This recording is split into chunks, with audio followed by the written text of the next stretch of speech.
for the longest time, we've been talking about these, for like years, the news of the Yahoo breaches, yet very little information was available. We were, Yahoo was, as we have discussed, very late in disclosing that they knew of any trouble.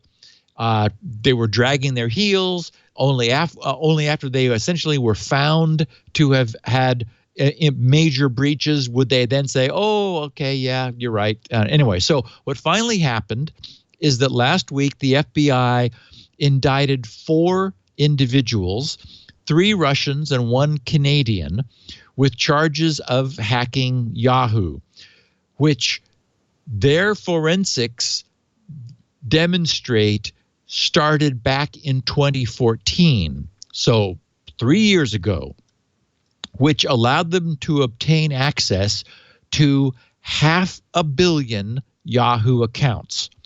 According to the FBI's forensic investigations and subsequent allegations, Yahoo was a persistent target of the attacks that these 4 individuals launched.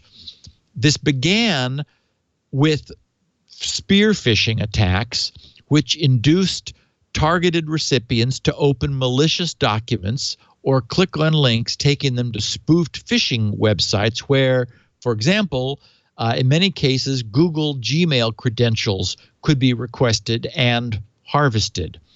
The attackers also targeted Yahoo's own employees using these same phishing attacks, social engineering attacks, essentially, eventually obtaining their account credentials and then leveraged that access. For example, maybe their Yahoo email credentials were reused for Yahoo network access. So they were able to basically spearfish Yahoo employees, and in instances where their email credentials were being reused, or maybe they spearfished them with like a fake, Yahoo employee portal logon. Because again, as we have been saying, ultimately people are social engineering, and people are going to end up being the weakest link, even if we make everything else work perfectly.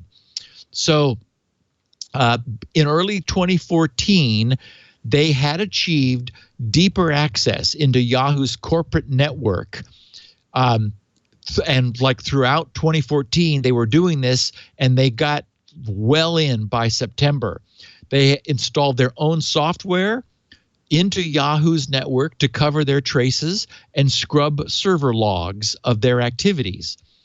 A month later, they had obtained information about Yahoo's own, what they call the AMT, the account management tool, which Yahoo administrators use to manage and modify information about accounts, usernames, recovery email addresses, phone numbers, security questions and answers, and more.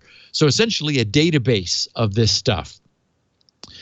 The Yahoo user database, known as UDB, the user database, a month later in November, they managed to acquire a backup copy of the entire Yahoo user database in November of 2014. That contained information for more than 500 million Yahoo accounts, which gave them access to the account of any user of whose password had not been changed since that backup snapshot had been made. Then, throughout the following 2 years, through 2015 and 2016, the attackers yet leveraged their access to this AMT, the account management tool, and the information contained in that stolen UDB database snapshot to target user accounts of interest. And in instances where people, for example, government officials had Yahoo accounts and then also government accounts, the crossover was leveraged in order, again, using social information in order to compromise those users.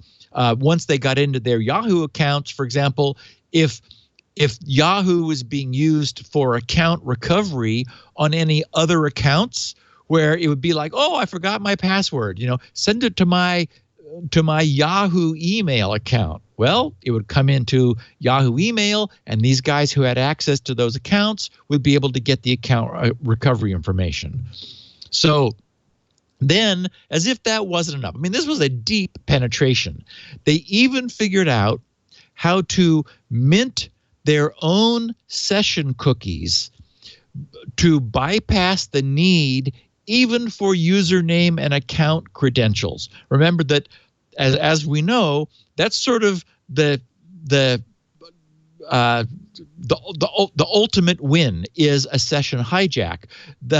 When a user's logging in, they authenticate their identity, and then the server provides them with a session cookie, which the browser continues to send back during the session, which is how you get that stateful login, how you stay logged in. Well, if you figure out how to create your own session cookies, you don't need the user's password. You simply give yourself a cookie to a logged in session for that user. They figured out how to do that.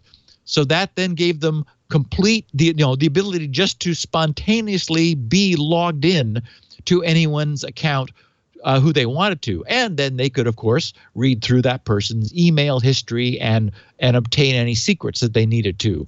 So initially, they were using Yahoo's own servers to mint the cookies sort of in vivo. Then they did it in vitro. They figured out how to take that code and run it on their own machines and just mint cookies with abandon. So the indictment alleges that the attackers used these cookies to access the contents of more than 6,500 Yahoo user accounts, and then, of course, to later steal contact information from as many as 30 million Yahoo accounts as part of a spam marketing campaign.